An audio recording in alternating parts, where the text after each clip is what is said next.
Value zone hyper mart Nandamuri Balakrishna గారిచే November 28న నాచారంలో గొప్ప ప్రారంభం. నమస్తే రమగారు. నమస్తే జయ. రమగారు, ధనుర్మాసంలోకి వెళ్ళబోతున్నాం కదా. కార్తీకం తర్వాత వెంటనే ప్రారంభమవుతుంది కదండి. ఈ మాసం యొక్క విశిష్టత, అవలంబించాల్సిన విధి విధానాలు ఒక్కసారి మాట్లాడుకుందాం. కార్తీక మాసం తర్వాత వచ్చే మాసం మార్గశిర మాసం. అయితే మార్గశిర మాసం రాగానే ధనుర్మాసం కాదు. మార్గశిరంతో సంబంధం లేదు దానికి. మార్గశిరంలో ధనుర్మాసం ప్రారంభం అవుతుంది. మార్గశిరమే ధనుర్మాసం కాదు.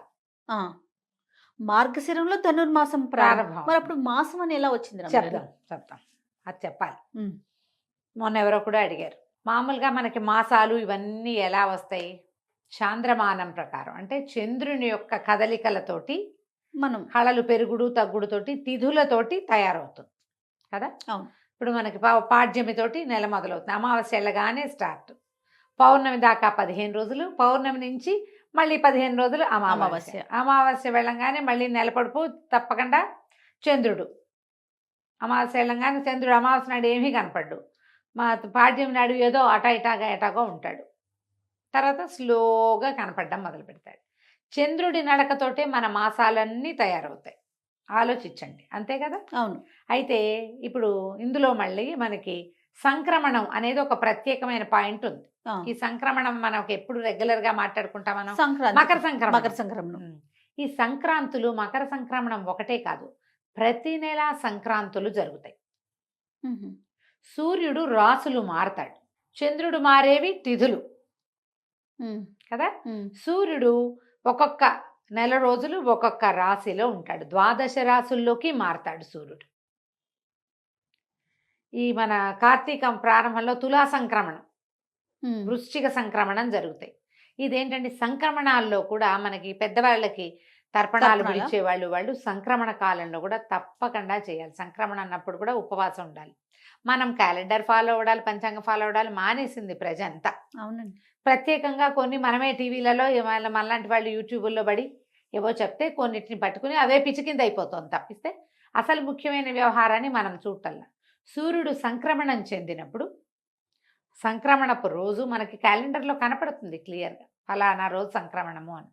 ఆనాడు పెద్దవాళ్ళకి ఇవ్వాలి తర్పణాలు, అక్కడి నుంచి బ్రాహ్మడికి దానం ఇవ్వాలని ఒక నియమం ఉంటుంది. సంక్రమణంలో నదీ స్నానం విశేషం, సంక్రమణంలో గోపూజ విశేషం, సంక్రమణంలో గోదానం విశేషం. దాన ప్రక్రియ చాలా విశేషమైంది, కానీ అవన్నీ గుర్తుపెట్టుకోం. కానీ మనకి ప్రత్యేకంగా మకర సంక్రమణం ఒకటి మనకు ఖచ్చితంగా తెలుసు. ఏం చేతంటే మకర సంక్రమణం తర్వాత కాలం మారి ఉత్తరాయణ పుణ్యకాలం ప్రారంభమవుతుంది. ఓకే. దక్షిణాయనం వెళ్ళిపోతుంది. ఇప్పుడు మన కాలాన్ని 2 నడకలుగా విభజించారు, ఉత్తరాయణము దక్షిణాయనము. అంటే సూర్యుడు తూర్పు నుంచి ఉదయిస్తాడు కదా. ఈ ఉదయించే కాలంలో దక్షిణాయనం అప్పుడేమో దక్షిణం వైపుగా వాలుగా ఉంటాడు. ఉత్తరాయణం వచ్చేసరికల్లా సూర్యుడి వాలు ఉత్తరం వైపుకి వస్తుంది. ఇవి దేవతల యొక్క రాత్రి పగలుగా చెప్పబడతాయి. ఓకే. దేవతల యొక్క నిద్రాకాలం దక్షిణాయనం, తెరిపి కాలం, వాళ్ళు తెలివిగా ఉండే కాలం ఉత్తరాయణం. ఓకే. ఇప్పుడు ఈ ఉత్తరాయణం ఇవి ఎప్పుడు మారతాయని చెప్పుకున్నాం మనం? మకర సంక్రమణానికి మారతాయి. ఈ మకర సంక్రమణానికి ముందున్న సంక్రమణము ధనుస్ సంక్రమణం. సూర్యుడు ధనుర్రాశిలోకి మారతాడు. ఇది ఎప్పుడు వచ్చినట్టు? దక్షిణాయనం తాలూకు చివర, ఉత్తరాయణం తాలూకు మొదటి భాగానికి ముందు. అందుకని దీన్ని ఎలా పరిగణించాలి? ఒక దేవతల యొక్క రోజు యొక్క తెల్లవారుజాము. ఒక్క రోజు యొక్క తెల్లవారుజాము. తెల్లవారుజాము అంటే ఎప్పుడు? సూర్యోదయాత్ పూర్వకాలము చాలా ప్రభావవంతమైన కాలం. మనం బ్రాహ్మీ ముహూర్తం అని చెప్పుకుంటాం. తెల్లవారుజామును లేచి 10 నిమిషాలు చదువుకుంటే బుద్ధి వికసిస్తుంది. తెల్లవారుజామును స్నానం చేయటం, తెల్లవారే లేవటం, ఇది ఆ తెల్లవారిగా పరిగణించాలి మనం ధనుర్మాసాన్ని. ఇప్పుడు సూర్యుడు ధనుర్రాశిలోకి మారతాడు. ఓకే. ఇప్పుడు మార్గశిరం మొదలవగానే అవదు. మార్గశిరం ఎట్లా మొదలైంది? చంద్రుడు అమావాస్యతో వెళ్ళిపోయి పాడ్యమితోటి మొదలు పెట్టడంతో మార్గశిర మాసం మొదలైంది. నెంబర్ 1. మార్గశిరం వచ్చాక 7 రోజులకో 8 రోజులకో 9 రోజులకో మనకి సంక్రమణం జరగచ్చు. ఈ సంవత్సరం ఏం జరిగింది? మనకి అధిక శ్రావణం రావటం వల్ల మార్గశీర్షము రావడము, సంక్రమణం జరగటము దగ్గరగా అయిపోయింది. అవును. మనకి కార్తీక మాసం 12వ తారీఖుతో అమావాస్య అయిపోతుంది. 13 మనం పోలిపాడ్యమి చేసుకుంటాం తెల్లవారుజాము. 13, 14, 15 3 రోజులు మార్గశిరంలోనే గడుపుతాం. 16వ తారీఖు సంక్రమణం జరిగిపోతుంది. ఓకే. డేట్లు కొంచెం ముందు వెనక అవుతాయి, కానీ 16వ తారీఖు సిద్ధమే, అందులో మార్పు లేదు. ఈ 16వ తారీఖు నుంచి సూర్యుడు ధను రాశిలోకి మారటంతో సూర్యుడు మారగానే మీరు ఒక్క రోజులో డిఫరెన్స్ కనపడుతుంది చూడండి. ముందు రోజుకి ఈ రోజుకి మంచు పెరిగిపోతుంది. ఒక్క రోజులో డిఫరెన్స్ వచ్చేస్తుంది. ఈ రాశిలోకి మారేసరికి సూర్యుడు ఇంకా మందంగా అయిపోతాడు. వెచ్చదనం బాగా తగ్గిపోతుంది. పొద్దుటిపూట అసలు కనపడ్డు మనకి. బాగా 10 అయితే కానీ సూర్యబింబం మనకి కంటికి కనిపించదు. ఈ సమయం పూర్తిగా పురుషోత్తమ మాసం అని చెప్పబడేటువంటి ఈ మార్గశిర మాసంలో విశేషంగా విష్ణు పూజ చేయాలి. మధుసూదన నామధేయంతో విష్ణువు కొలువై ఉంటాడు. దీనికి మనకి భగవద్గీతలో చెప్తాడు, మాసానాం మార్గశీర్షోహం అని చెప్పాడట కృష్ణ పరమాత్మ. మాసములలో మార్గశీర్షము అత్యంత పవిత్రమైన మాసం అని చెప్పాడు. దీనికి ముందున్న కార్తీక మాసంలో శివ పూజలు చేస్తూ కార్తీక దామోదర ప్రీత్యర్థం అని చెప్పుకుని పూజ చేసుకున్నాం మనం. అవును. ఇప్పుడు కేవలము మధుసూదన ప్రీత్యర్థమే, మధుసూదన పూజే చేస్తాం, విష్ణు పూజే చేసుకుంటాం. అద్భుతమైన మాసంగా చెప్తారు. అయితే ఈ మాసంలో చేసే పూజా విధానము అందరూ చేయరు. ఈ 16వ తారీఖు నుంచి ధనుర్మాసం అంటారు, మార్గళి అంటారు, దాని పేరు అది. ఈ మార్గళిలో విష్ణు పూజ విశేషంగా చేయబడుతుంది. నెలగంటు పెట్టడం, దాన్ని నెలగంటు పెట్టడం నెలపట్టు అంటారు. ఇక్కడి నుంచి పూర్తిగా నెల రోజుల పాటు, అంటే మార్గశిర మొదలైన 4వ రోజున స్టార్ట్ అయింది ఇది. అంటే పుష్యమాసం వచ్చేయాలి కదా. అవును. ఈ ధనుర్మాసము అనేది మొదలయ్యేసరికి పుష్యమాసం వచ్చేస్తుంది. పౌష్యలక్ష్మి వికసిస్తుంది. అప్పటికి బంతిపూలు బ్రహ్మాండంగా వస్తాయి, వరి ఇంటికి చేరుతుంది, కొత్త అల్లుళ్ళు వస్తారు, సంక్రమణం వస్తుంది. సంక్రమణం పూర్తిగా భగవత్కాలము అది. ఆ సంక్రమణం చాలా మంచిది. మకర సంక్రమణంలో ఈ సంవత్సరం అంతా సంక్రమణాల్లో చేయవలసినవి ఏవి చేయని వాడు కూడా మకర సంక్రమణం నాడు అన్ని రకాల దానాలు ధర్మాలు ఏది చేసినా 12 చేసిన ఫలితం లభిస్తుంది. దేవతలంతా కళ్ళు విప్పి నిద్రలేస్తారు. పూర్తిగా ప్రసన్నంగా ఉండే కాలం. అంచేత ఇక్కడి నుంచి స్టార్ట్ దాన ప్రక్రియ మొదలుపెట్టే కాలం. ఓకే. ఈ ధనుర్మాసంలో ఏం చేస్తారు, గొబ్బిళ్ళు పెట్టడం. ఒక్కొక్కళ్ళు ఒక్కొక్క రకమైన ఆరాధన చేస్తారు. వైష్ణవాలయాల్లో విపరీతంగా సేవాకాలాలు జరుగుతాయి. తెల్లవారుజామునే స్వామికి కైంకర్యం చేస్తారు, సేవాకాలం సమర్పిస్తారు. ఈ సేవాకాలాలు సమర్పించేది ఏంటంటే సంవత్సరం అంతా ఒక రకంగా ఉంటే ధనుర్మాసంలో తిరుప్పావై అని ఒక ప్రత్యేకమైన పూజా విధానాన్ని సమర్పిస్తారు. గోదాదేవి శ్రీవిల్లిపుత్తూరులో జన్మించింది. పెరియాళ్ళ వారికి జన్మించినటువంటి విష్ణు చిత్తుల కుమార్తె అయిన గోద, ఆవిడ భగవంతుణ్ణి ఎలా ఆరాధించిందో ఆ ఆరాధనా క్రమాన్ని ఈ నెల రోజులు స్వామికి సమర్పిస్తారు.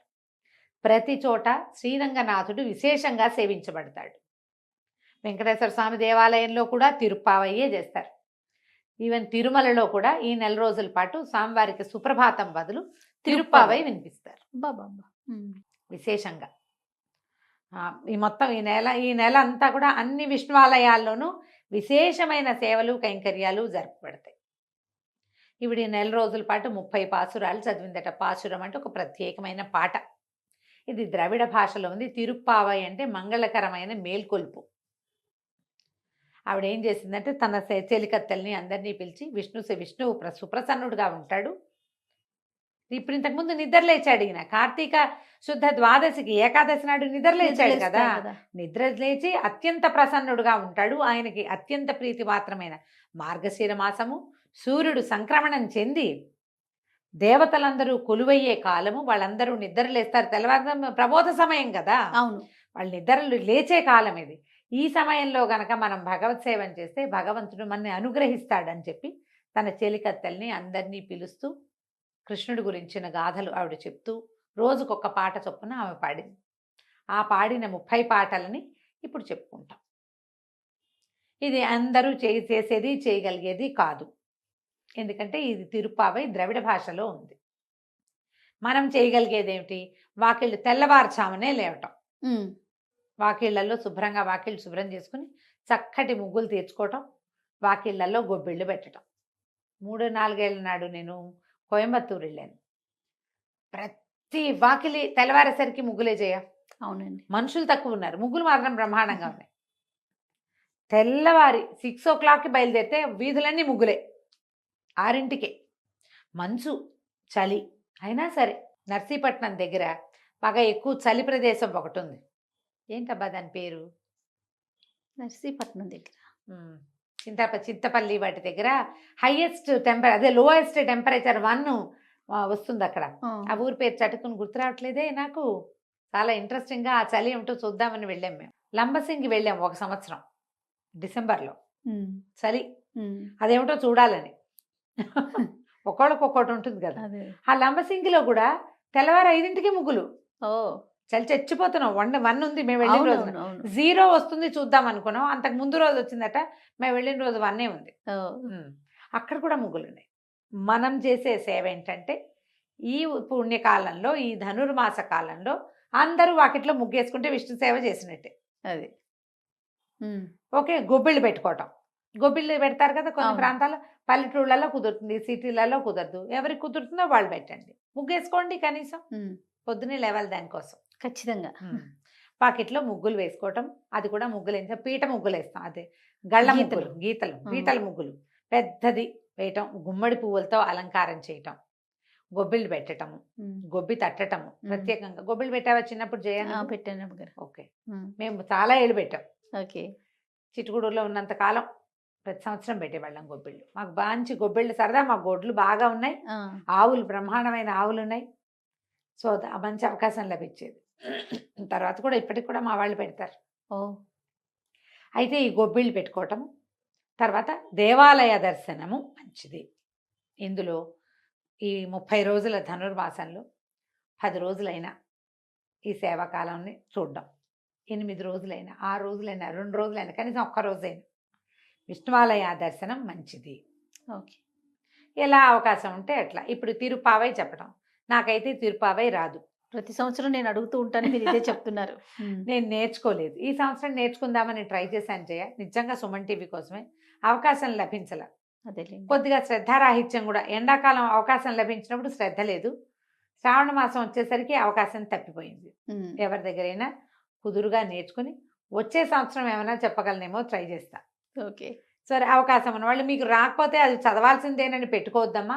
అలాంటిది ఏమీ లేదు. మనం ఏం చేయొచ్చు అంటే, ఇప్పుడు ఇది ధనుర్మాసం మంచిదని మనకు తెలుసు, ముగ్గులు వేసుకుంటాం మనం. మనకు తిరుపావై రాదు, లేదు పూజ, అసలు మనం వైష్ణవులం కాదు, ఏం పర్వాలే.